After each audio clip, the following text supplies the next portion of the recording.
From MTN News, this is Montana This Morning. As the weather improves, so does your chance of getting Lyme disease. Coming up at 6:33, we'll talk with a Montana woman who is battling that tick-borne illness. And taking students' career aspirations to new heights, literally. Follow the Gals and Raptors onto the lawn and out to a helicopter. That is awesome. It was fun. 6:30 on this Tuesday. Chet Lehman, Jane McDonald, Matt Elwell. Wow, what a beautiful sky out there over the mining city this morning. Gorgeous. Yeah. There's downside to the thunder showers. There's upsides to it too. Is that beautiful sunrises Yes. and that with that still a little bit of the smoke in the air and that. Not much though. No, yeah. That's been the real Not positive. hazard amount anymore. Right. That's good. So that's been good. Temperatures this morning into the 40s, a couple of 30s. It's comfortable as we're starting the morning.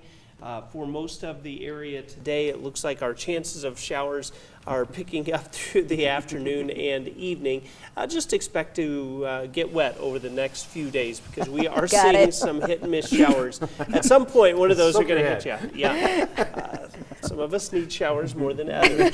Daytime highs back into the 70s. We are looking at afternoon and evening rain showers. It's an active pattern for us that's going to extend through the holiday weekend. Which one of us was that directed at? Oh, That was kinda- me? No. No, it was clearly me. Chet. Well, that's fine, Jane. No, I'm out of this. I wasn't directing it at any of you. I was Well, directing it at myself. Well, we feel Other attacked. news, okay. In other news. All right, 6:31. The Bozeman Charter School may soon have more students, and Bozeman School District administrative leadership can be expected to be paid more. Last Monday, the Bozeman School Board discussed House Bill 214 that allows non-district students to enroll in the Bozeman Charter School on a tuition basis for next school year. And yet last night, this Board of Trustees approved policy revisions to allow out-of-district attendance to the online school. Another item approved on the agenda last night, the superintendent's recommendation to increase administrative compensation. Superintendent recommended a base salary increase for administrative leadership of 2.7% for this coming school year and 3% for the next year. Board of Trustees also approved policy updates to increase fees paid by external users of district facilities such as gymnasiums. That used to help offset general fund budget deficit. Fiscal impact of this policy estimated to be around $96,000. And it's National Lyme Disease Awareness Month, and it is right on time because as the weather is getting nicer, well, a lot of us will be heading outdoors, but that also means exposure to ticks, which can cause Lyme disease. Yeah, one thing to know that Montana still ranks low for states with Lyme disease cases. This map from the CDC shows it's more prevalent on the East Coast. And yet, MTN's Kiana Wilson has the story of a whitefish woman who is battling the disease. Well, the thing with ticks is that they're in your backyard. They're everywhere. If you have grass over 2 or 3 inches, you have ticks in your yard. If a deer can walk through your yard, you have ticks in your yard. Ticks are at the forefront of people's minds in the spring, and with ticks, there's always a chance of getting Lyme disease. The sad part about Lyme disease is you can be reinfected. There are thousands of strains, so this is not something where you get bit and you're good for life. Tiana Wood was infected by a tick when she was just 9 years old. While she was sick and had various symptoms, it took 21 years for a doctor to finally diagnose her with Lyme. I obviously was relieved, but I was also really angry because it was a lot of time that I could have known and I didn't. You know, up until recently, the number one phrase that I would hear is, you know, you're so young, you look so healthy, you look fine, and I wasn't fine. If caught early enough, Lyme can be cured, but if not, it can have debilitating health effects. The crushing fatigue, bone pain, the joint pain, the muscle pain, nauseated all the time. I'm sleeping like 18 hours a day. I'm weak a lot, dizzy a lot. I have a lot of tremors. There's not really an area that it doesn't touch, head to toe. Overcome by her symptoms, Tiana quit her successful job and moved home to Whitefish to live with her mother. I don't even know if there's like words to describe how low you go when you realize you're 30, 31 years old and everything you've ever worked for is gone. Lyme disease treatment is not covered by insurance because it can be treated with 30 days of antibiotics if it's caught early enough. So, it is not recognized as a legitimate illness. I feel like I'm drowning because there are possibilities for treatments. There are possibilities to get better. It does take a lot of money, a lot of trial and error, and I don't have that right now. Tiana's mother does everything she possibly can to fund her treatments and take care of her. The struggle for me is getting her the care that she needs with the enormous amount of money that's needed to do that. And I've already, taken out loans, and I'll take out more loans. I'll do what I have to do, and that's what I do. Do you have hope? Do you have hope for your future? Do you have hope for remission? I have enough hope to keep going. I'm fortunate to have a small tribe of people in my life that hope for me. Lyme patients are 75% more likely to commit suicide because of how it attacks the brain. And I don't spend a lot of time on tomorrow, because tomorrow will come or it won't. But today's what's important, and today she's with me. Tiana is raising funds to go to an infectious disease doctor in Washington, D.C., and has a GoFundMe that can be found on our website if you would like to help. In Whitefish, Kiana Wilson, MTN News.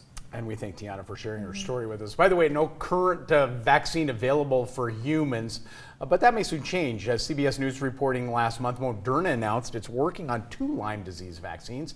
Pfizer also plans to submit an application to the Food and Drug Administration in the next 2 years for its Lyme disease vaccine, which is in late-stage trials. Scientists also working on better ways to test people for Lyme disease, which is a big thing there. 20 years for her diagnosis. Wow. That's just sad. Something we'll continue to follow, definitely, Absolutely. as those vaccines maybe get to trials. Yep. Well, a family is hosting an inaugural cooking classic featuring a Bozeman chef to raise awareness for the Jody Elise Foundation that promotes mental health in rural schools and communities. MTN's Ryan Gamboa shows us how participants get ready to cook for a cause. The Montana Beef Experience is coming to your kitchen. A private Montana chef who is absolutely acclaimed and unbelievable, some delicious Charolais beef, and raise money for a good cause. Jody Dahl is the founder of the Jody Elise Foundation, an organization providing much-needed funding to rural towns to support youth mental health. Proceeds will sift directly into the Dutton, Shoto, and Roundup communities to start. 20% of youth in America have some sort of behavioral, mental, developmental obstacle that they have to overcome. And if we can help that youth now, they can have happier, more enriched lives as adults. It's in conjunction with their brother Brett at the forefront of DeBrucker Charolais. My mom instilled that in all of us, all of her children, all of us kids to, try to, care about your common man. The Charolais Cooking Classic is a virtual cooking class with Chef Shelley Meyer and Chef Daniel Cox. Blackened Charolais New York strip with a shallot herb compound butter, a sherry pan sauce, and then I'm going to make, and I have recipes for these things, I'm going to make a twice baked bacon fat potato. The menu may sound intimidating, but it's an experience that you won't find anywhere else in Montana, especially with an affordable, high-quality cut of meat. I think sourcing is huge, but not only just sourcing of, the steers and the cattle are raised here in Montana, they're also fed and finished on Montana raised grain. It really does make for a much healthier animal when it's raised in Montana, finished in Montana, on Montana grain. It's pretty incredible. Quality in the field, quality on the plate, and quality in the cause. I mean, I'm a dad of 3 young kids. It really did hit home for me. And it was a no-brainer when they asked me to take a step further from just doing the tutorials to now, would you want to be the featured chef for this fundraiser? It was a no-brainer. This event is meant to join together, connect, collaborate, and come together for a really great cause. Jody's one of the most giving people I know, and I think what she's doing with this mental health aspect, trying to raise money for her Jody Elise Foundation, and helping young people with some mental issues that they need a little help getting through. I think it's real admirable, and I'm proud of her for it, and I look forward to helping her. For more information on the Charolais Cooking Classic, visit this story on our website. In Teton County, Ryan Gamboa, MTN News. Whoa. I want to look at that clip of video there a little bit longer. Whoa. Really good. That looked amazing. Awesome. Whoa. All right, focusing a little closer here in southwest Montana. If you were driving by Gallatin High School yesterday morning, you may have seen a large group of students gathering around a helicopter. And no, they weren't trying to catch a ride to skip out on the final weeks of class. They were actually getting a peek inside the inner workings of a med-flight helicopter. And I was out there for a different story, but was able to head outside to chat with some people about the impact that this event has on its students.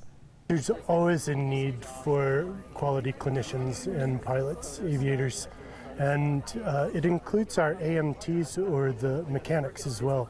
So the shop classes and the metal classes and the engineering classes all come out and participate in this as well. We've had several students go through this experience over the years and actually enter the medical field, many as paramedics, modeling Thomas in real life.